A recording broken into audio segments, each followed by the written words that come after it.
Hi guys, you're back here with Barry, and I'm here with my latest victim, Dane. And Dane and I spent about 5 days together, eh? Right. Yep. Dane, tell us a little bit about yourself. You know, nothing too personal or anything, but where you're from and what inspired you to come out here and have a look, and just tell the folks out there, and we'll try and help a few more if we can. Oh, sure. Well, I'm Dane. I'm from Pittsburg, Pennsylvania. Your average working guy, you know, everyday working, and just happened to come across the videos here of the drescapes family, Barry, you know, Johnny, Leanne, and was mesmerized ever since watching the videos. I couldn't take my eyes off of it. And every video you watch, he shows you more and more of the landscape down here, the people as well, and it was intrigued me enough until it just boiled over and I had to book the flight. So it's beautiful. You're, I know, working hard, a decent, a good paying job and everything. Do you have any children? Yeah, one son. His name is David. And right now, presently, you're single. Yeah. Yep. And I know you have a lady friend for many years. Yeah. And trying to get her to see different ideas and different aspects of how things are. Basically, without sugarcoating anything, in a nutshell, what has been your experience over the last 5 days? It's hard to sum it up in one word. But any expectations I had about it, it exceeded them like by far. Everything we did from day to day, from going to the different towns and to the areas where you don't really see too many people at, they're just beautiful. The landscapes, the scenery, the food here is excellent. Everybody says that. Everybody says that. The food is really good here. Everywhere we went, the beaches we went to, the places where you can just sit back, relax, and not be too bothered with, you know, too many people. It's just beautiful. It's awesome. If you had to pick one, was it the back roads your favorite, the beaches, the mountains? Yeah, I like the mountains. The view. What's that? The wind tunnel we went to. The wind tunnel I took you to. You come up the hill. Yeah, I thought you were gonna die. Yeah, you couldn't expect what you were about to see. It was just, we were riding up through the back roads, and you get up to the top, and it just seemed like it just opened up to to something I could never have expected to see that. And I got a lot of good photos and some really good memories of this place.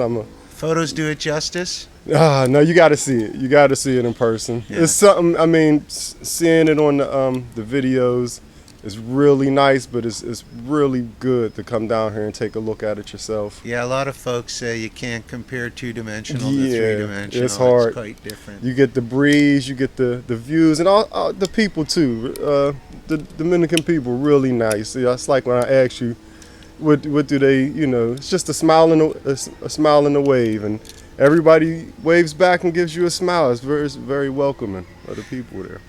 Leanne and my experience in our travels, we are firmly of the belief people do not dislike, or even a stronger word, hate by nationality. They hate by individual.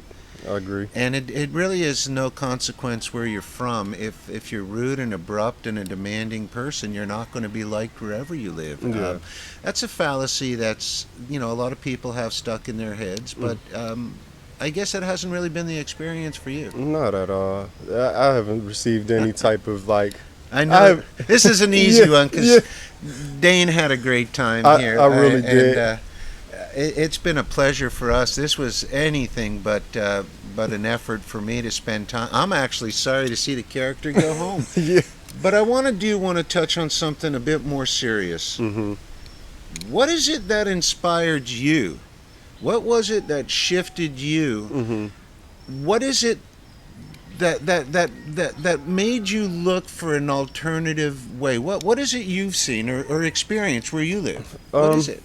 Just it's the access to food, and in case of something was to happen back home, I mean, you got to ask yourself questions. Or can I sustain myself if there was to be something that, you know, led to, God forbid, a disaster or anything? And when you look down here and you look around, you drive all around, there's just food everywhere. There's trees, there's orange trees, mango trees, you got pineapples, coconuts. The first time I drank from a coconut. So it's just. And wait, when you work out though, you drink coconut. What was it? At least, coconut juice. Yeah, at least 3-4 times a week. When you're working out. Yeah, and now, it's was expensive. this coconut juice any different than what you're buying? The coconut I drank here is twice as good. You could just feel it, like the electrolytes just rush through your body. You know, and it is. I could taste the difference. You can. Yeah. Yeah, because I don't know. That's all I've ever done is drink them out of the coconut. Yeah. And I don't know any better to compare it by. But Dane, tell us a bit where you feel where do you feel the nation heading? Your nation. It's too dependent. You know, it's too much dependency on government. It's too much dependency on other people to supply what you may need. You know, I just like independency of, you know, being able to, you know, feed yourself, but I can't really say, but I just see a lot of dependency there, you know. Did we shed some light on some of your questions while you were here? Maybe provide not answers are subjective to each individual, but do we maybe place some order of progression and some ideas about maybe how to sustain yourself and things of that nature? Yeah, absolutely. And without any shadow of a doubt, just shatter any doubts that you may have of anything. You know, you back home and the way they promote certain things, they build up a worry in you. But when you come down here, it's just worry free. Do you believe it's an artificial, like an enhanced worry to keep you in that mindset? I believe so. I believe, you know, they particularly probably don't want people to think outside the box, and that's what this is about here. It's thinking outside the box. It's more dependent on your landscape. So I appreciate that, you know, and it wasn't anything that Barry wasn't trying to push any ideas on you. He let you just experience it for yourself, and there's nothing to sell here. It's just the place sells itself. It's beautiful. I often say that. It is. I couldn't see any. It's overwhelming sometimes. Sometimes you're at a loss for words. There's so many words that you can say about it. You know, it's diverse. It's sustainability. It's affordability. You know, the things you get here, the meals we got. I couldn't believe it. I couldn't believe what we paid for some of the meals. Yeah, he was pretty generous too. He was paying for everyone. I don't want him to go. Well, I mean, I appreciate it. It was a great experience. I couldn't have imagined it to be any better. Beautiful. What can you say about when you asked me when we were together on one of our trips, bouncing around I think it was one of the back roads. What can you say about the answer I gave you about how do I start this, Barry? What are the steps I do first? And I was telling you the language and consider the immigration process. I mean, do you think that made sense to you rather than worrying about right now? How do I make a living here? You know? You got to take stuff in steps. You know, you don't want to jump over and try to go directly to step D. I know we think sometimes that's always the way, and but you definitely want to start with the language so you can communicate better with the local people. They're so nice, and you want to be able to speak to them on their terms. They could be very helpful, you know, and just seeing people how they communicate. The learning the language, and then step 2. It put things in its proper perspective for me. How has this trip affected you about when you return home, about how you're going to approach your loved ones and your son? Oh yeah, well, it's an experience that I can tell him about, you know, and just hand down something to him, and now I'm more determined than ever to come back, you know. And I'm sure, you know, with the pictures I got to some of the videos that we take, I'm sure he'll appreciate it as well, and everybody else. I couldn't say enough for what we've done in a day. I remember Johnny asking us, well, how was your day? And it was so much that we've done, and so much that you've covered in one day, and no two places, even though they're similar, they're still diverse. You know, when you're traveling to the back roads, and then you get to the higher altitudes, even the weather changes. You can feel a temper, you know, the temperature change a little bit. Not too cold, but it's nice that you can have that diversity in one place, and then a half hour away you're close to all the amenities you would need, and it's beautiful.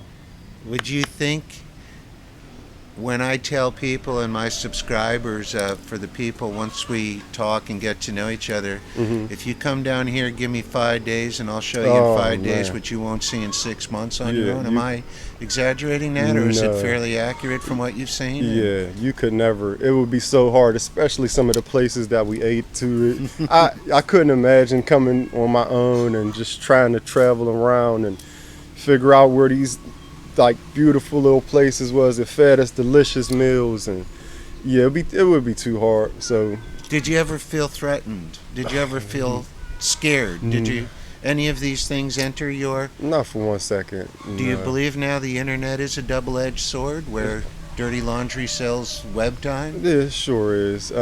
Seeing it in person, no, I never felt that for 1 second. Even, you know, I built up relationship just at where I stayed at with Marino. Yeah, he's cool. We talk every day now, and I kind of make it a habit to speak with. He's such nice, you know. The people are, you know, really content. It's a beautiful place. I couldn't speak enough. I'm just looking forward to coming back, spending more time. You think this expatriation might be the way for you in the future? Absolutely. Yeah, absolutely. Anywhere you can sustain yourself, and anywhere you can look all around and see a beautiful landscape, good people, welcoming people, food everywhere. That's I couldn't see. And I said, I'm really sorry to see you go. Yeah, we've had some deep conversations. And yeah, I appreciate everybody's frequency is at a different vibrational source, but we really had some deep conversations. Yeah. And it's not as if we were drunk while we were doing it. It was something that came natural. I like to keep these informative, but I do like to keep them at a reasonable length. I want to, first of all, thank you for doing this. Oh, absolutely. I know it helps other people, and I know it's one of the reasons, by seeing other people, is what inspired you to actually make it a real thing. Absolutely. But on a last note, what can Dane tell you, what can Dane say about the people that have mixed conceptions about other parts of the world, or the people that are, I like to use the term, stuck on the fence post sitting? What can Dane tell them that might inspire them to look a little bit more open-mindedly? Yeah, sure. Just if, like, I like the saying that the coach for our team back home, Pittsburg Steelers, he always says is, you shouldn't live in your fears. And if that's what's holding you back from coming to see a place that's so sustainable, so beautiful, then just give it a try. And I think you know you'll like what you'll see. If not anything, you'll eat well. So you'll see a beautiful landscape, and you know your wife and Johnny. I couldn't ask for a better support system here. Just don't live in your fears. A lot of the folks that we've relocated here also are very glad to help. And yeah, it's really getting to be a very nice situation. We all do eventually, frequent the same beliefs and understandings. But it's nice to have a group of people in place that are willing to help, because they've been through it and they know what it's all about. Yeah. Any last minute things before this rain comes and we cut camera? Because it's about 30 seconds away. Yes. I see it on the. You see it covering? I see it. Yeah. It's something that you need. But no, I just want to thank you. The the Drescapes family down here for welcoming me and showing me something that I never thought I would see. But I'm glad I took the opportunity to come and get a piece of it. It's beautiful. Well, we're glad that all three of us are really glad we had a chance to meet you. A wonderful, high-quality individual, and up close and personal, you're with Barry and Dane. And until next time, bye. Bye.